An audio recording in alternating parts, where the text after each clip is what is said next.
Alright guys, hope you're doing well.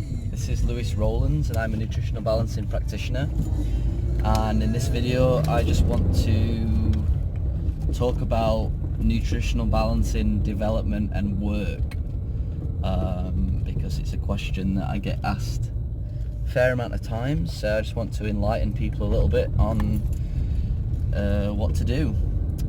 So the first thing is that in the beginning, when you first begin the program, you want to be dedicating, well, you always want to be dedicating yourself to healing, but you are going to be going through a lot of changes in the beginning. You're going to be detoxing a lot of metals, you're going to be releasing traumas, you're going to be restructuring your life, you're going to be coming into contact with more truth, and healing takes time. It takes a lot of rest, tremendous amounts of rest, a lot of introspection.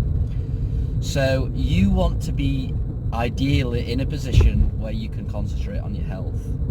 The ideal scenario is if you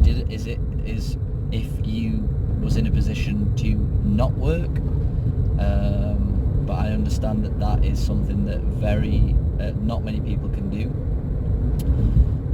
But I would say to people that the best type of work for you to be doing in the morning, in the beginning, is work whereby you can concentrate on the program. So the best type of work is work that you can do from home. So I would really just try and get a job that you can do from home, something that's not too taxing, something that's not too physically orientated, and it will allow you to basically set up your life, set up your environment for healing. Don't worry if it's boring, or something that doesn't stimulate you too much. The most important thing for you to do in the beginning is to heal. And I can tell you now, if you're doing a job that's stressful, that's a lot of mental processing, that's physically orientated, healing is gonna, unfortunately, slow down.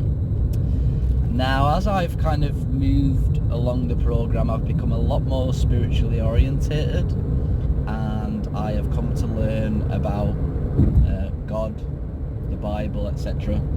And in my hard times, I started to pray, and I really realized that praying works. So I would say to anyone that's starting the program to pray and to ask God for a job, for some finances, to help you through the initial stages.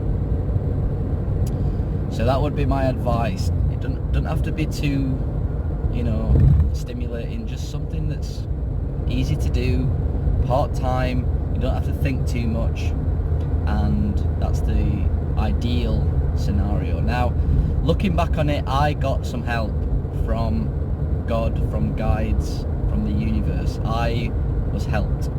When I first began the program, I was a student, so I got a student loan, but I was on the program for about 4 or 5 months, and then my university degree finished, and I decided to leave the country because I was too ill to function in everyday society. And 2 days before I was ready to catch a flight to Thailand, I received a considerable amount of money from an insurance claim that had been going off in the background for like 3 years. I'd forgot about it, and that really helped me get through my initial stages. The second gift that I got from the universe, because they realised I'd started the nutritional balancing program and I was on a developed path, and they wanted to help me out, was I ended up meeting a guy in Chiang Mai who was a practitioner because I'd run out of supplements, and the only aim really was to get supplements from this guy. I didn't know anything about him. His name was Robert Morgan. His website's consciousliving.ltd.com, and he basically said, look, I'm setting up a nutritional balancing retreat. You seem like, a nice guy, someone who's quite passionate about the program.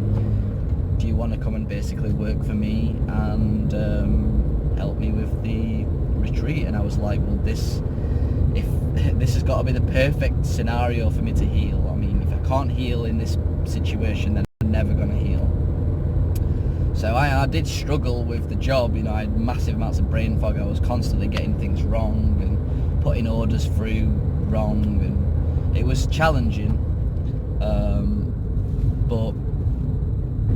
But yeah, it was very, very helpful for me. So I just worked in his condominium, basically putting together programs and helped him build a website, etc. Now, when I got back from Thailand, I was still healing. I mean, I did a lot of healing in Thailand. I was there for a year, and being in that hot country, being, you know, in that environment was very, very beneficial for me. And I do believe that, again, when you start the program, you are on a special path and you get help. So be aware of that and do some praying, and you'll get some amazing things come up. When I got back from Thailand, I'd only been on the program for like 2 years. I was still healing. You know, I was very, very, very sick. And luckily for me, I knew my way around a computer. I could design graphics. I was pretty good at designing websites and stuff. So I managed to, you know, become a website designer. Again, it was still very tough. Don't get me wrong, I still struggled a lot, and I was very, very fortunate that I had the skills to be able to do that. You know, I do know some people that watch my YouTube channel and they listen, you know, in videos that, you know, I was a website designer and graphic designer, and that's one of the ways that got me through the program, and they just instantly are like, oh, I'll try and do the same thing with no experience. You know, so having to learn how to build websites. I mean, I knew this for 10 years. I knew how to code and all this sort of stuff. So I already had the skill set there. You know, so it's very, very difficult for anyone who's got that mindset. I wouldn't advise for you to do that. I would advise you to just get any job that's going to allow you to heal in the best possible way. And if you have got a skill set already, like graphic design or web design or article writing, I mean, you don't really need a big skill set to be an article writer, you know, SEO, anything like that. If you've already got the skill set, fantastic, you know, but I would just be careful if you've not got that skill set, because it's going to be difficult. Now, once you've been on the program for a while and you're healed and you're getting your energy back, that's when I would say start to figure out what your mission is, what your purpose is, what you want to get out of life, because this is what's really going to drive you forwards in life. I never really thought I was going to become a nutritional balancing practitioner when I was younger, but it's by far the best job I could possibly have, because I'm helping people every single day. That's my mission, it's my purpose. Other people have different missions and purpose, but you'll only realise your mission and purpose when you're healed. It's so important to find an easy job in the beginning so you can heal. You know, but after a while, you'll begin to realise your mission and purpose, and that's when it's important to get yourself into that after a few years. But my advice is, in the beginning, don't worry about that too much, because you're not going to be any use to the world if you're still sick. And believe me, you need to heal the body, the mind, and release traumas and get your energy back before you can really give back to the world. So that's all I wanted to talk about in this video. Thanks for watching, and I shall speak to you all soon. Bye bye.